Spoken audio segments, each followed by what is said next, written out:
pour savoir, nombreux fidèles téléspectateurs de la radio-télévision Héritage en train de suivre votre émission L'Élite qui parle, une émission qui reçoit pour vous des personnalités, parle de leur parcours en vue d'aider la jeunesse en particulier et toute personne qui aspire à la grandeur en général, d'avoir un repère, d'avoir un modèle. C'est ainsi, ce numéro reçoit pour vous Monsieur Billy, que vous connaissez peut-être ou pas, mais il va se présenter lui-même en détail. Bonjour Monsieur Billy.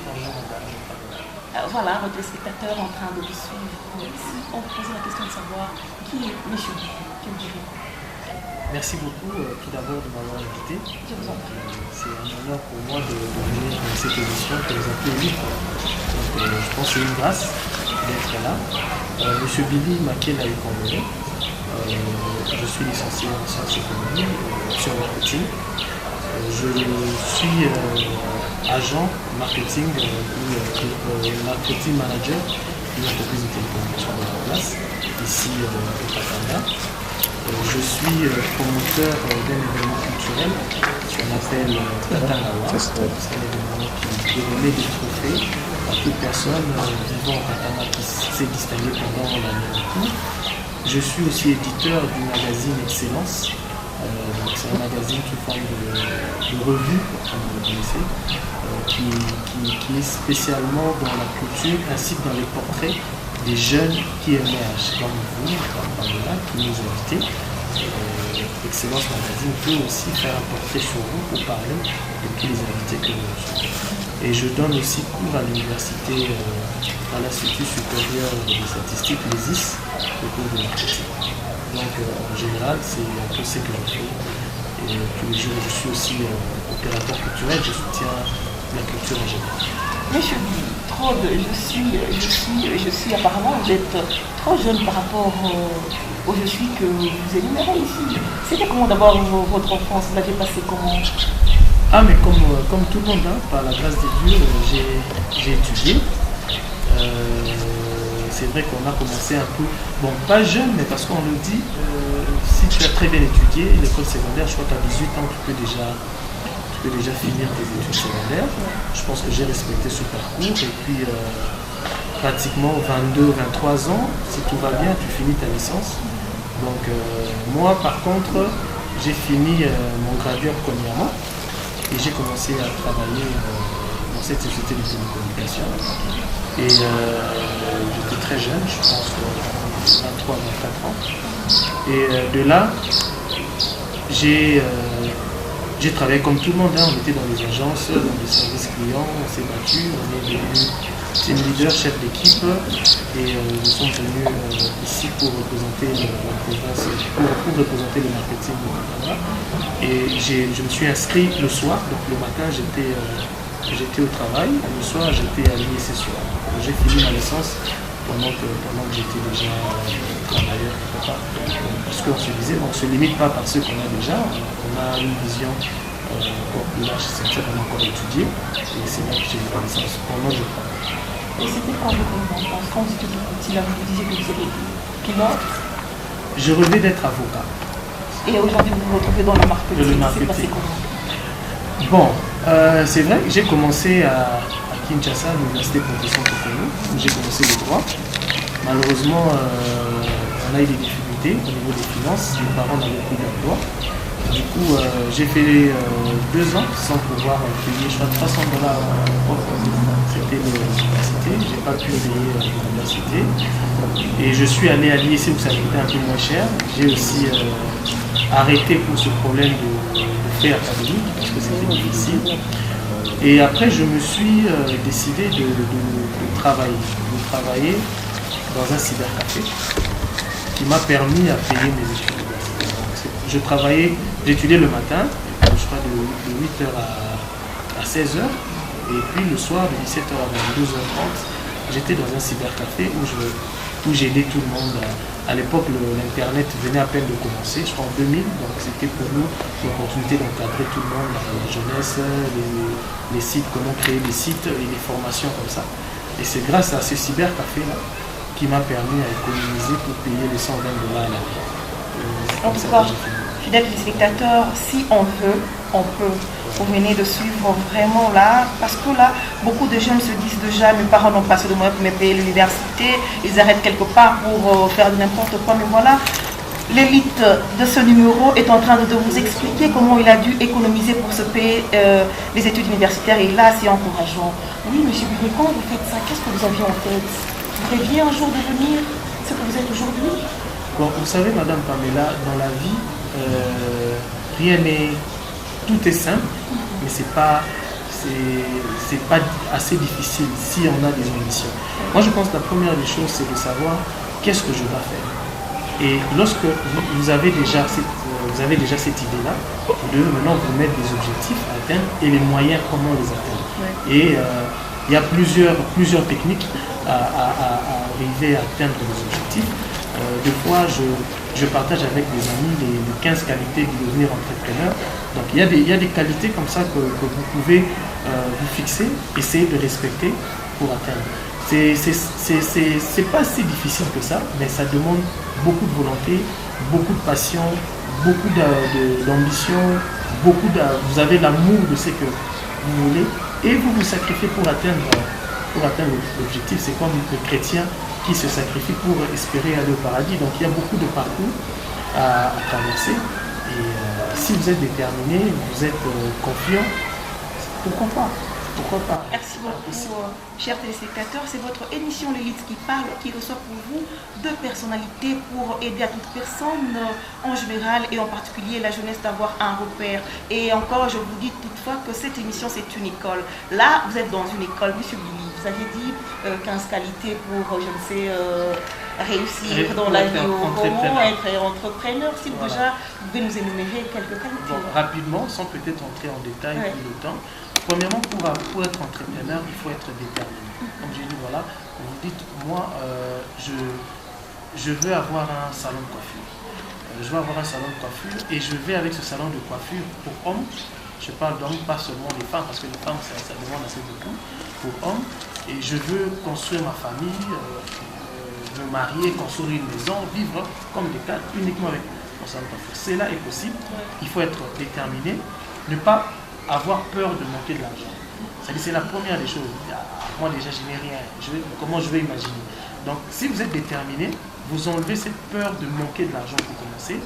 Et vous commencez à vous organiser et savoir planifier. Vous dites voilà, je m'organise, je veux faire ça, comment je dois arriver et à qui je dois compter. Vous devez avoir le goût de la liberté.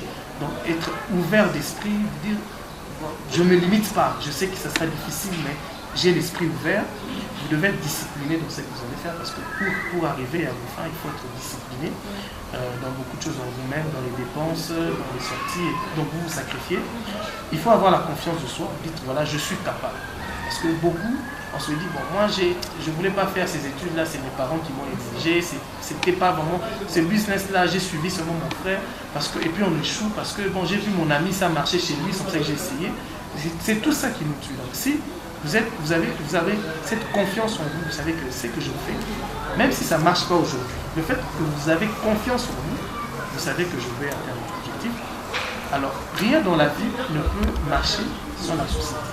On ne peut jamais être riche sans la société ou être performant sans la société. J'ai retenu un pasteur qui disait, un pasteur américain qui m'enseigne aussi le leadership, qui disait que 87% de réussite est liée aux entourages, aux connaissances, aux relations. C'est-à-dire que dans la vie, il faut soigner du jour au jour votre relation, éviter beaucoup de conflits, éviter de moi, il faut vraiment essayer la personne qui est moins élevée que vous, plus élevée que vous devez garder cette relation parce qu'on ne sait pas demain qui va ouvrir les portes. Il faut être créatif parmi les qualités, réfléchir à ce qui existe mais que tu peux faire autrement. Ça peut exister, mais toi tu peux ajouter ta touche, être passionné, donc c'est lié à la confiance de soi. Passionné, c'est tu le fais au-delà de l'amour. Donc tu fais quelque chose qui est au-delà de... Tu le fais parce que tu l'aimes, ça sort de toi. Être tolérant, parce que pour être un grand entrepreneur, il faut tolérer beaucoup de choses. Il ne faut pas dire moi j'aime pas ça, moi j'aime pas ça. Vous allez changer les gens avec qui vous allez travailler tous les jours parce que Parce que vous avez votre ligne de conduite, mais dans cet esprit-là, il faut être ouvert. Tout le monde n'est pas comme vous, tout le monde n'a pas les valeurs que vous avez. Il faut être tolérant, il faut être optimiste, il faut être optimiste face à l'échec. C'est-à-dire que vous croyez, vous arrivez à faire un projet, ça ne marche pas aujourd'hui, mais vous avez la foi que demain, ça va marcher. Donc vous avez une vision positive du projet. Ça peut échouer 10 fois, mais le fait que vous êtes passionné, vous avez l'amour, vous êtes déterminé, vous avez votre confiance de soi, vous êtes organisé, même si vous échouez, pour vous, c'est une préparation d'une réussite. Donc ça peut venir 50 fois l'échec, mais l'objectif, il faut tenir bon, apprendre et savoir prendre des décisions. Moi j'ai pris des décisions, comme je dis, j'ai commencé par le droit, j'étais passionné avec le droit, j'ai constaté que le droit ça allait me coûter cher et ça allait prendre beaucoup de temps par rapport à ça. Bon, c'est pas trop loin du marketing où il faut parler, il faut convaincre, right? Parce que le droit c'est défendre des intérêts, il faut parler, il faut convaincre, et le marketing est lié à ça, mais un peu plus de connaissances économiques. Bon, j'ai trouvé où ça pouvait me coûter moins cher, mais avec les mêmes idées. Donc j'ai pris cette décision de changer d'option. Et ça aussi c'est très important. Faut pas Qui est la bonne ou la mauvaise? Bon, c'est aujourd'hui, lorsque j'ai pris cette décision, c'est-à-dire j'ai opté les qualités que j'ai élaborées. Il faut avoir la passion, j'ai aimé, je me suis sacrifié, voilà. Et c'est la bonne parce que j'ai pris la décision et j'ai aimé.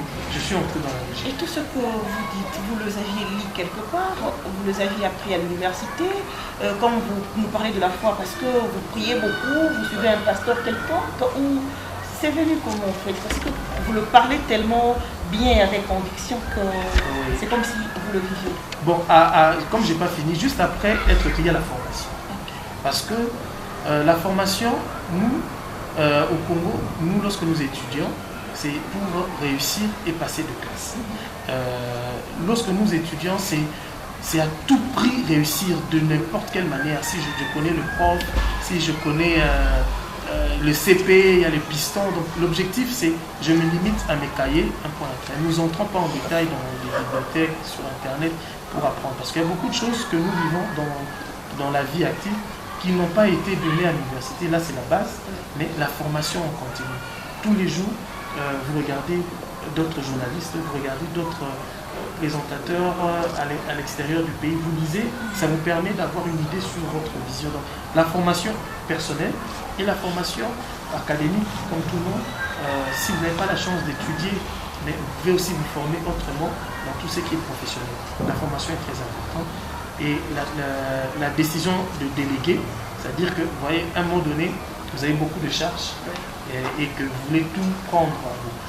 C'est comme un maçon qui construit votre maison, il ne veut pas avoir d'aide parce que c'est ici je partage mon travail avec d'autres et je vais perdre de l'argent. Et du coup, le fait de tout prendre, vous n'allez pas faire bien. C'est-à-dire qu'il faut à un moment donné accepter de gagner moins tout en utilisant d'autres partenaires. Donc il faut savoir déléguer pour avancer, ainsi que la concession. La concession, c'est-à-dire que vous arrivez quelque part où vous êtes obligé de concéder pour évoluer. Vous êtes obligé, vous arrivez aujourd'hui dans le monde d'affaires, il y a un business qui se présente, mais on vous dit, monsieur, dans ce business-là, il faut qu'on fasse ça, il faut telle part, il faut qu'il y ait je dois avoir ma part. Nous, des fois, dans le business, on ne voit pas toujours ça. C'est vrai que d'autres personnes peuvent interpréter mal. C'est très dangereux, surtout dans cette histoire-là, de parler de corruption. Mais dans le business, il faut juste mettre les bases. C'est-à-dire que si je dois me lancer dans un business, je suis sûr que je ne suis pas capable d'avoir ce fonds de départ. Je dois concéder mes parts à tel monsieur qui est supérieur pour garantir tel contrat. Vous devez concéder. Le point avec le Congolais, on n'aime pas s'associer. Donc, lorsqu'on est limité, on a un grand marché, on ne veut pas s'associer parce que il y a beaucoup de choses, même la famille va te dire non, les associations ça ne marche pas. Les associations. Donc à un moment donné, dans le business, pour faire développer votre business, il faut concéder. Et si vous me permettez, je peux donner un exemple. Allez-y. Oui, d'un monsieur qui veut devenir riche avec un salaire. Le monsieur a la chance peut-être de bénéficier du coin de la parcelle de ses parents. Oui, il a mis un petit salon de coiffure. Il coiffe très bien. Il coiffe très bien, mais il ne réalise pas les potentiels qu'il a de se développer. Alors, qu'est-ce que ce monsieur-là doit faire? j'ai toujours dit, on ne devient jamais riche avec son propre argent. Il ne faut pas faire cette erreur-là. C'est bien d'économiser pour commencer un business, mais c'est excellent de ne pas utiliser son propre fonds pour devenir riche. Mais il faut utiliser les fonds de qui, monsieur Billy? Voilà.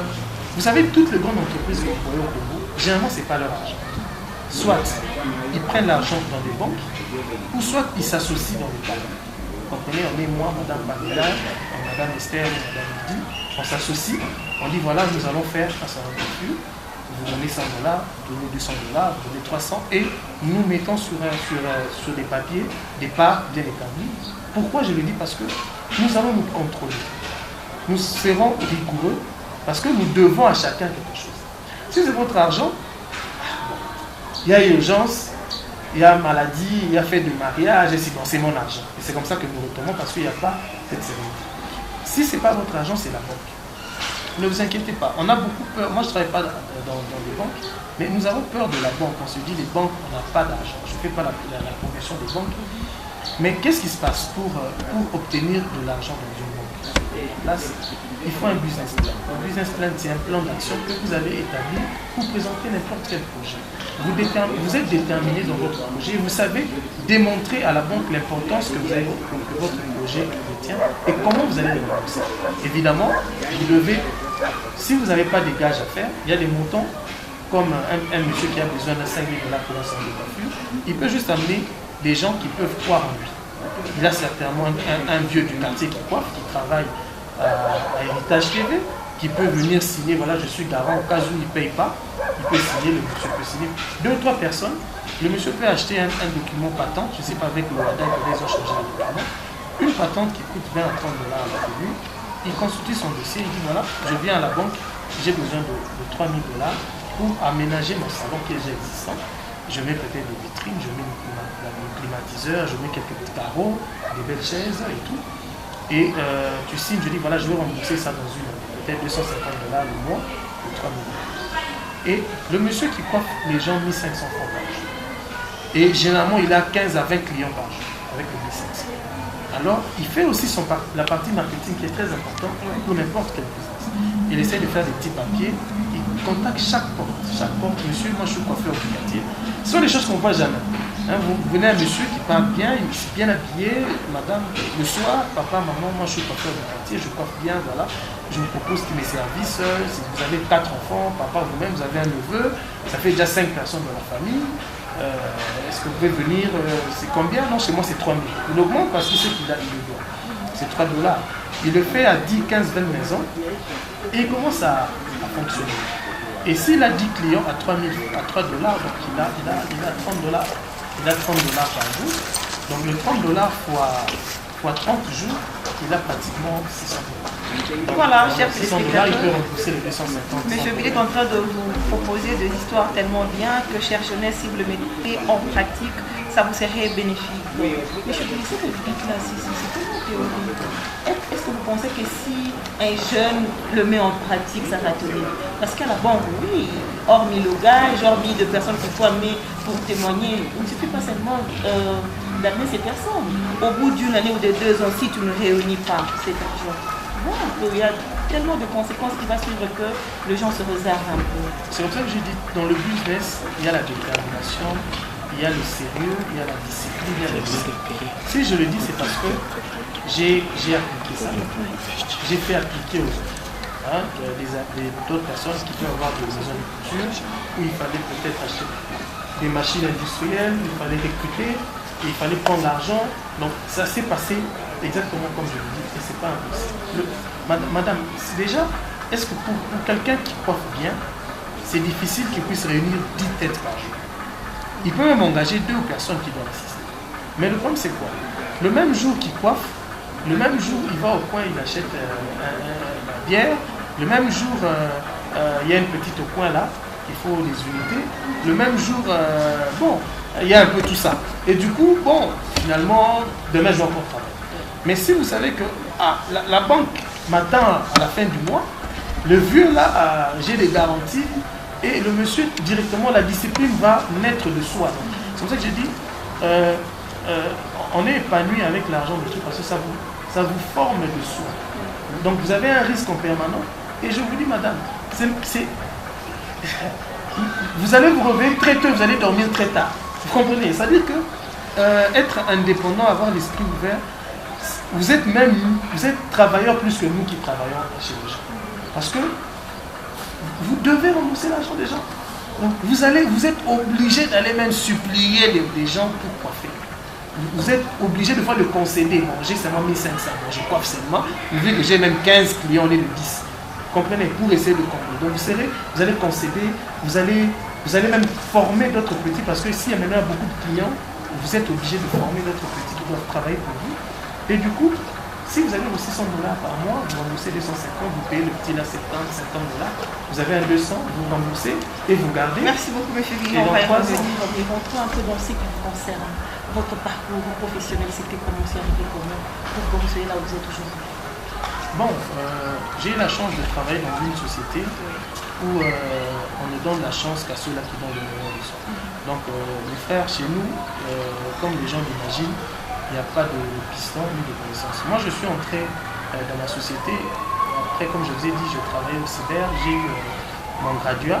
Je devais faire mon stage dans cette société de télécommunications. J'ai fait mon stage d'1 mois, mais je me suis intéressé un peu à ce qu'ils faisaient en dehors de mon stage. Et à cette époque-là, ils avaient des ventes en bilan avec des SIM à la FICIN, etc. Où je me suis intéressé à qu'on puisse mettre mon nom malgré que mon stage était fait. Je me suis engagé à vendre des SIM comme ça, à expliquer. Et ils ont apprécié le dynamisme, le courage, la volonté. On nous a répété vers une agence pour répondre aux clients au téléphone, qu'on appelle service client. Donc on a travaillé comme ça pendant 2 ans où on vous répondait. De là, je devais recevoir 160 appels par jour. Donc, vous mettez un casque, vous parlez. Et moi, dans le souci de... Parce que je me suis retrouvé avec 150 personnes dans le même département et on devait engager 9. Et c'est vraiment la performance. Et on pouvait avoir 9 cette année-là qui devaient avoir un contrat. Et il fallait faire un effort pour dépasser les targets, les objectifs qu'on nous donne. J'ai fait des efforts pour avoir 240 appels par jour. Et des appels où je répondais positivement, correctement à des clients. On m'a donné 2 prix, le meilleur nouveau agent, le meilleur preneur d'appel. Et ce qui m'a permis, à mon interview, de pouvoir avoir un contrat. Et on m'a commencé à me prendre pour des publicités de l'école de savoir Hakim, qui m'a permis d'avoir un poste ici pour gérer le marketing de la province. Et de là, on a créé un département marketing que je suis le patron de ce département pour Katanga. Et de là, je me suis dit, bon, je ne veux pas me limiter par là, je dois créer Katanga Award dans l'esprit d'encourager les journalistes que je vais travailler avec nous, comment leur donner aussi quelque chose pour promouvoir leur travail qui est un travail très difficile, très risqué. Et c'est comme ça que nous avons créé Codica pour compenser les mérites des gens, des journalistes. Et de là, nous avons élargi de la Codica à Katanga Award pour plusieurs domaines maintenant. Nous offrons aussi des trophées de roulage aux professeurs d'université, aux musiciens, aux hommes politiques, aux journalistes aussi. Et aujourd'hui, l'événement fait partie des grands événements de la province. Ça va faire, ça c'est la 7e édition que nous allons faire, c'est chaque année. Ce n'est pas facile, trouver des partenaires qui doivent mettre de l'argent, trouver des partenaires médias qui doivent diffuser. Je tiens déjà à remercier Héritage qui était un sponsor de Katanga Award sans payer un franc. Ils nous ont retransmis l'événement en direct. Donc tout ça, ça nous permet aussi non seulement de promouvoir la culture, de promouvoir l'excellence, et aussi de se retrouver socialement. Pas par les gens qui gagnent les trophées, mais par les partenaires qui vous accompagnent. Vous pouvez donner peut-être 10 francs, il va rester peut-être 3 francs que vous allez vous partager dans l'équipe. Donc c'est toujours dans l'esprit de créativité. Et nous avons créé le magazine, Excellence Magazine, qui a relayé l'événement Katanga Award et aujourd'hui qui nous produit d'autres éléments. Et dans l'esprit de délégué, donc je suis focus dans mon travail de tous les jours, 8 heures, mais dans l'esprit de délégué, il y a des gens qui s'occupent des chaînes de marché. Et donc tout ça, la place de vos parents ou de vos proches, vos membres de famille, et vous encourager à faire le marketing ou le droit comme avant, c'était quoi? Parce que là aujourd'hui on voit, c'est les parents qui veulent à tout prix que leur enfant fasse ce qu'eux veulent, ou soit l'entourage qui n'encourage pas. Vous, la place de l'entourage de vos parents dans tout ça? Ah mais les parents sont importants. C'est vrai que j'ai reçu beaucoup beaucoup d'encouragement de la part de ma mère, qui est encore en vie, mon papa qui n'est plus en vie. Mais vous savez, à un moment donné, c'était en famille, dès que tu finis la 6e année, tu vois, c'était cette vague-là qu'on avait commencé à voir arriver. Mais j'ai été motivé, comme je vous ai dit, dans la vie, il y a toujours des gens qui doivent vous accompagner. J'ai été motivé par ma mère, que je remercie beaucoup et qui est toujours un soutien jusqu'à ce jour. Et bon, qui je pense qui bénéficie du peu qu'elle a pu investir en nous, donc ça, il n'y a pas de souci. Et je me dis que c'est pas fini. Pour moi, je me dis qu'il y a encore beaucoup de choses à faire. Voilà, bon, aujourd'hui j'essaie de donner aussi cours à l'université pour partager un peu l'expérience que nous avons. Mais je pense qu'il y a encore beaucoup de choses à faire, il y a beaucoup de choses à faire pour gagner encore. Donc, mais surtout, j'aimerais dire à la jeunesse que ne croyez pas que le piston, les connaissances ou la magie ou les sciences occultes peuvent vous amener à un moment. C'est vous-même, le travail, la persévérance, l'ambition, qui pourra vous aider, bien sûr, en étant Dieu aussi en avant. Et c'est qui votre mentor?